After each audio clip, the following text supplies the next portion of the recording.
सज्जनों के हिस्से में भौतिक उन्नति कभी भूल कर ही आती है। राम टहल विलासी चरित्रहीन आदमी थे, पर संसारिक व्यवहारों में चतुर, सूद ब्याज के मामले में दक्ष और मुकदमे अदालत में कुशल थे। उनका धन बढ़ता था, सभी उनके असामी थे। उधर उन्हीं के छोटे भाई शिव टहल साधु भक्त, धर्मपरायण और परोपकारी जीव थे। उनका धन घटता जाता था। उनके द्वार पर 2-4 अतिथि बने रहते थे। बड़े भाई का सारे मोहल्ले पर दबाव था। जितने नीच श्रेणी के आदमी थे, उनका हुक्म पाते ही फौरन उनका काम करते थे। उनके घर की मरम्मत बेगार में हो जाती। ऋणी कुंजरे साग भाजी भेंट में दे जाते।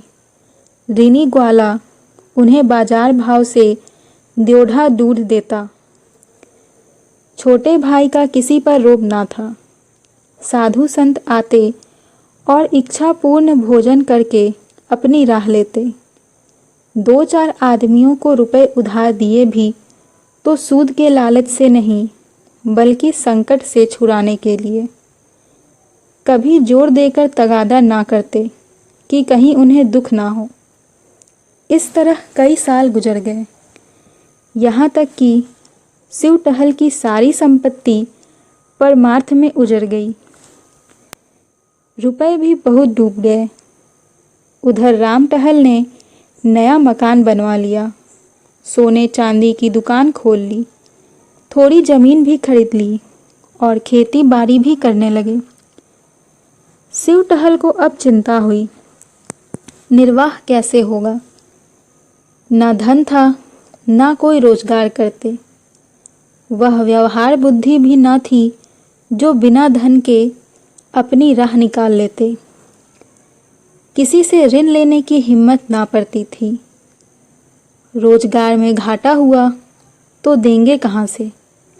किसी दूसरे आदमी की नौकरी भी ना कर सकते थे, कुल मर्यादा भंग होती। 2-4 महीने तो ज्यों-त्यों करके काटे। अंत में चारों ओर से निराश होकर बड़े भाई के पास गए और कहा, भैया, अब मेरे और मेरे परिवार के पालन का भार आपके ऊपर है। आपके सिवा अब किसकी शरण लें। राम टहल ने कहा, इसकी कोई चिंता नहीं। तुमने कुकर्म में तो धन उड़ाया नहीं। जो कुछ किया उससे कुल कीर्ति ही फैली है। मैं धूर्त हूँ, संसार को ठगना जानता हूँ। तुम सीधे साधे आदमी हो, दूसरों ने तुम्हें ठग लिया। यह तुम्हारा ही घर है। मैंने जो जमीन ली है उसकी तहसील वसूल करो, खेती बाड़ी का काम संभालो। महीने में तुम्हें जितना खर्च पड़े मुझसे ले जाओ। हाँ, एक बात मुझसे ना होगी, मैं साधु संतों का सत्कार करने को 1 पैसा भी ना दूंगा और ना तुम्हारे मुंह से अपनी निंदा सुनूंगा। शिव टहल ने गदगद कंठ से कहा, भैया, मुझसे इतनी भूल अवश्य हुई कि मैं सबसे आपकी निंदा करता रहा हूँ, उसे क्षमा करो। अब से मुझे अपनी निंदा करते सुनना तो जो चाहे दंड देना। हाँ, आपसे मेरी एक विनय है। मैंने अब तक अच्छा किया या बुरा, पर भाभी जी को मना कर देना कि उसके लिए मेरा तिरस्कार ना करें। राम टहल ने कहा, अगर वह कभी तुम्हें ताना देगी तो मैं उनकी जीभ खींच लूँगा। राम टहल की जमीन शहर से 10-12 कोस दूर थी। वहाँ एक कच्चा मकान भी था। बैलगाड़ी, खेती की अन्य सामग्रियाँ वहीं रहती थी। शिव टहल ने अपना घर भाई को सौंपा और अपने बाल बच्चों को लेकर गांव चले गए। वहाँ उत्साह के साथ काम करने लगे। नौकरों ने काम में चौकसी की। परिश्रम का फल मिला। पहले ही साल उपज द्योढ़ी हो गई और खेती का खर्च आधा रह गया। पर स्वभाव को कैसे बदले? पहले की तरह तो नहीं, पर अब भी 2-4 मूर्तियाँ शिव टहल की कीर्ति सुनकर आ ही जाती थी और शिव टहल को विवश होकर उनकी सेवा और सत्कार करना ही पड़ता था। हाँ, अपने भाई से यह बात छिपाते थे कि कहीं वह अप्रसन्न होकर जीविका का यह आधार भी न छीन ले। फल यह होता था कि उन्हें भाई से छिपाकर अनाज, भूसा, खली आदि बेचना पड़ता। इस कमी को पूरी करने के लिए वह मजदूरों से और भी कड़ी मेहनत लेते थे और खुद भी कड़ी मेहनत करते थे। धूप, ठंड, पानी, बूंदे की बिल्कुल परवाह ना करते थे। मगर कभी इतना परिश्रम तो किया ना था। शरीर शक्तिहीन होने लगी। भोजन भी रूखा सूखा मिलता था। उस पर कोई ठीक समय नहीं। कभी दोपहर को खाया, कभी तीसरे पहर। कभी प्यास लगी तो तालाब का पानी पी लिया। दुर्बलता रोग का पूर्व रूप है। बीमार पड़ गया। देहात में दवा दारू का सुविधा ना था। भोजन में भी कुपथ्य करना पड़ता था। रोग ने जड़ पकड़ ली। ज्वर ने प्लीहा का रूप धारण किया और प्लीहा ने 6 महीने में काम तमाम कर दिया। राम टहल ने यह शोक समाचार सुना तो उन्हें बड़ा दुख हुआ। इन 3 वर्षों में उन्हें 1 पैसे का नाज नहीं लेना पड़ा। गुड़, घी, भूसा, चारा, उपले, ईंधन सब गांव से चला आता था। बहुत रोए। पछतावा हुआ कि मैंने भाई की दवा दर्पण की कोई फिक्र नहीं की। अपने स्वार्थ की चिंता में उसे भूल गया। लेकिन मैं क्या जानता था कि मलेरिया का ज्वर प्राणघातक ही होगा। नहीं तो यथाशक्ति अवश्य इलाज कराता। अब कोई खेती को संभालने वाला न था। इधर राम टहल को खेती का मजा मिल गया था। उस पर विलासिता ने उनका स्वास्थ्य भी नष्ट कर डाला था। अब वह देहात के स्वच्छ जलवायु में रहना चाहते थे। निश्चय किया कि खुद ही गांव में जाकर खेती बाड़ी करूं। लड़का जवान हो गया है। शहर का लेन देन उसे सौंपा और देहात चले आए। यहाँ उनका समय और चित्त विशेषकर गायों की देखभाल में लगा रहता था। उनके पास एक जमुना पारी बड़ी रास की गाय थी। उसे कई साल हुए बड़े शौक से खरीदा था। दूध खूब देती थी और सीधी वह इतनी कि बच्चा भी सींग पकड़ ले तो ना बोलती।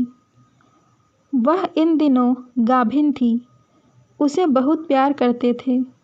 शाम सवेरे उसकी पीठ सुहलाते, अपने हाथों से नाज खिलाते।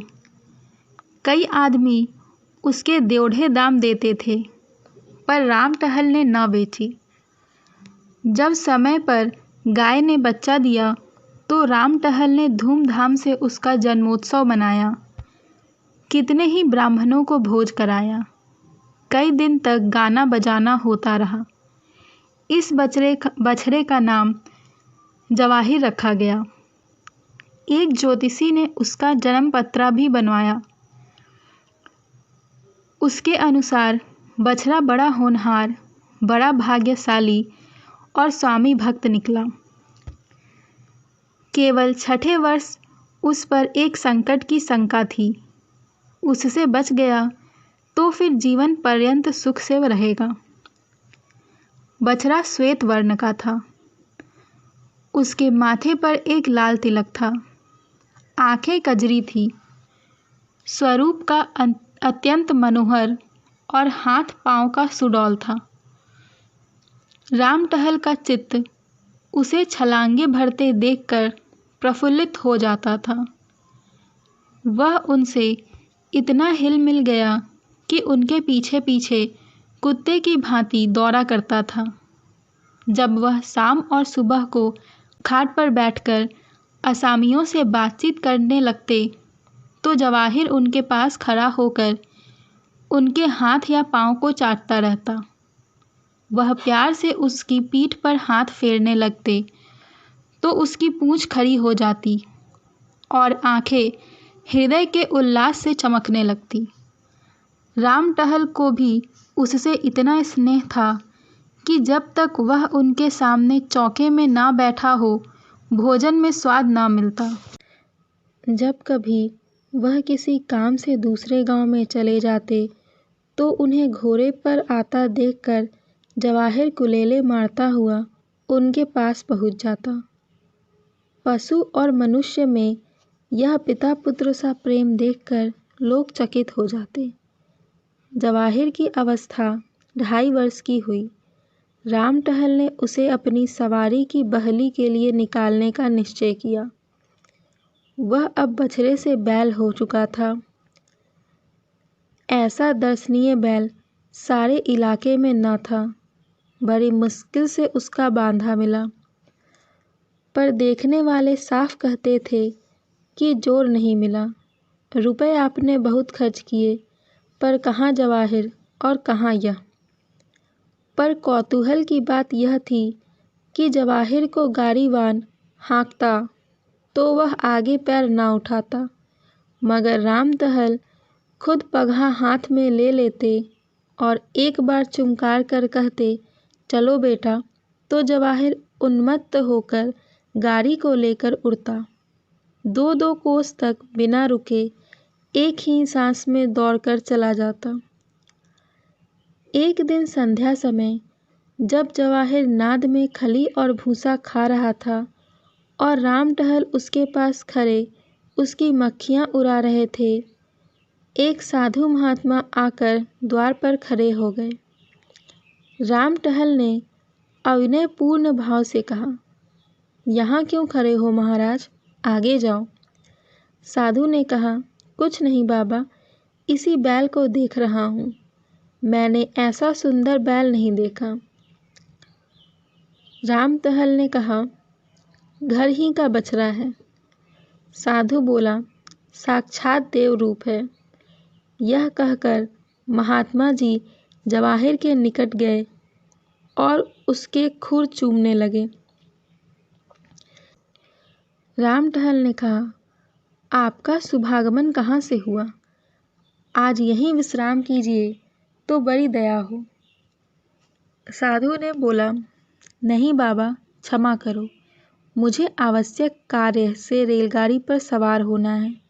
रातों रात चला जाऊंगा, ठहरने में विलंब होगा। राम टहल ने कहा, तो फिर और कभी दर्शन होंगे?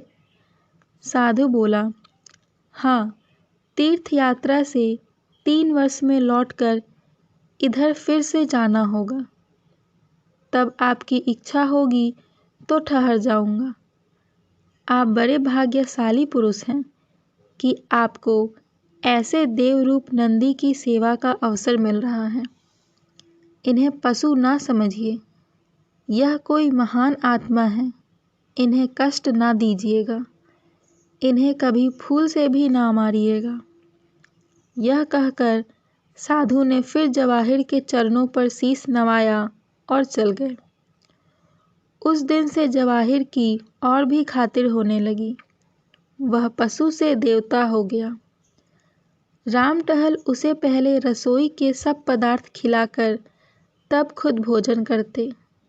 प्रातःकाल उठकर उसके दर्शन करते, यहाँ तक कि वह उसे अपनी बहली में भी ना जोतना चाहते।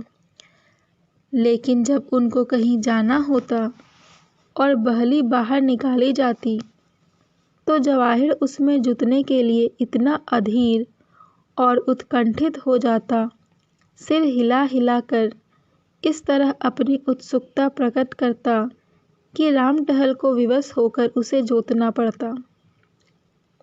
1-2 बार वह दूसरी जोड़ी जोत कर चले तो जवाहिर को इतना दुख हुआ कि उसने दिन भर नाद में मुंह नहीं डाला। इसलिए अब वह बिना किसी विशेष कार्य के कहीं जाते ही न थे। उनकी श्रद्धा देखकर गांव के अन्य लोगों ने भी जवाहिर को अन्न ग्रास देना शुरू किया। सुबह उसके दर्शन करने तो प्रायः सभी आ जाते थे। इस प्रकार 3 साल बीत गए। जवाहिर को 6ठा वर्ष लगा। राम टहल को ज्योतिषी की बात याद थी। भय हुआ कहीं उसकी भविष्यवाणी सत्य ना हो। पशु चिकित्सा के पुस्तकें मंगाकर पढ़ी। पशु चिकित्सक से मिले और कई औषधियाँ लाकर रखी। जवाहर को टीका भी लगवाया। कहीं नौकर उसे खराब चारा या गंदा पानी न खिला पिला दे, इस आशंका से वह अपने हाथों से उसे खोलने बांधने लगे। पशुशाला का फर्श पक्का करा दिया, जिसमें कोई कीड़ा मकोड़ा ना छिप सके। उसे नित्य प्रति खूब धुलवाया भी करते थे। संध्या हो गई थी। राम टहल नाद के पास खड़े जवाहिर को खिला रहे थे कि इतने में सहसा वही साधु महात्मा आ निकले, जिन्होंने आज से 3 वर्ष पहले दर्शन दिए थे। राम टहल उन्हें देखते ही पहचान गए। जाकर दंडवत प्रणाम किया और कुशल समाचार पूछे और उनके भोजन का प्रबंध करने लगे। इतने में अकस्मात जवाहिर ने जोर से डकार ली और धम से भूमि पर गिर पड़ा। राम टहल दौड़े हुए उसके पास आए। उसकी आंखें पथरा रही थी। पहले एक स्नेहपूर्ण दृष्टि उन पर डाली और चित्त हो गया। राम टहल घबराए हुए घर से दवाएं लाने दौड़े। कुछ समझ में न आया कि खरे खरे इसे क्या हो गया। जब वह घर में से दवाइयाँ लेकर निकले तो जवाहिर का अंत हो चुका था। राम टहल शायद अपने छोटे भाई की मृत्यु पर भी इतने शोकातुर न हुए थे। वह बार बार लोगों के रोकने पर भी दौड़ दौड़ कर जवाहिर के शव के पास जाते और उससे लिपट कर रोते। रात उन्होंने रो रो कर काटी। उसकी सूरत आंखों से न उतरती थी। रह रह कर हृदय में एक वेदना सी होती और शोक से विह्वल हो जाते। प्रातःकाल लाश उठाई गई, किंतु राम टहल ने गांव की प्रथा के अनुसार उसे चमारों के हवाले नहीं किया। यथाविधि उसकी दाह क्रिया की। शास्त्रानुसार जब संस्कार किए, 13वें दिन गांव के ब्राह्मणों को भोजन कराया। उक्त साधु महात्मा को उन्होंने अब तक नहीं जाने दिया था। उनकी शांति देने वाली बातों से राम टहल को बड़ी संतावना मिलती थी। एक दिन राम टहल ने साधु से पूछा, महात्मा जी, कुछ समझ में नहीं आता कि जवाहिर को कौन सा रोग हुआ था। ज्योतिषी जी ने उसके जन्म पत्रा में लिखा था कि उसका 6ठा साल अच्छा ना होगा, लेकिन मैंने इस तरह किसी जानवर को मरते नहीं देखा।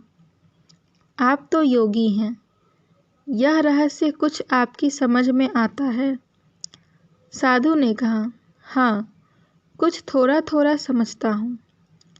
राम टहल ने कहा, तो मुझे भी बताइए। साधु वह उस जन्म का कोई सच्चरित्र साधु भक्त परोपकारी जीव था। उसने आपकी सारी संपत्ति धर्म कार्यों में उड़ा दी थी। आपके संबंधियों में ऐसा कोई सज्जन था? राम टहल ने कहा, हाँ महाराज था। साधु, उसने तुम्हें धोखा दिया, तुमसे विश्वासघात किया। तुमने उसे अपना कोई काम सौंपा था? वह तुम्हारी आंख बचाकर तुम्हारे धन से साधुजनों की सेवा सत्कार किया करता था। राम टहल ने कहा, मुझे उस पर इतना संदेह नहीं होता। वह इतना सरल प्रकृति, इतना सच्चरित्र मनुष्य था कि बेईमानी करने का उसे कभी ध्यान भी न रहा होगा। साधु ने कहा, लेकिन उसने विश्वासघात अवश्य किया। अपने स्वार्थ के लिए नहीं, अतिथि सत्कार के लिए ही सही, पर था तो वह विश्वासघाती। रामटहल ने कहा, संभव है दुर्वस्था ने उसे धर्म पथ से विचलित कर दिया हो। साधु ने कहा, हाँ, यही बात है। उस प्राणी को स्वर्ग में स्थान देने का निश्चय किया गया, पर उसे विश्वासघात का प्रायश्चित करना आवश्यक था। उसने बेईमानी से तुम्हारा जितना धन हर लिया था, उसकी पूर्ति करने के लिए उसे तुम्हारे यहाँ पशु का जन्म दिया गया। यह निश्चय कर लिया गया कि 6 वर्ष में प्रायश्चित पूरा हो जाएगा।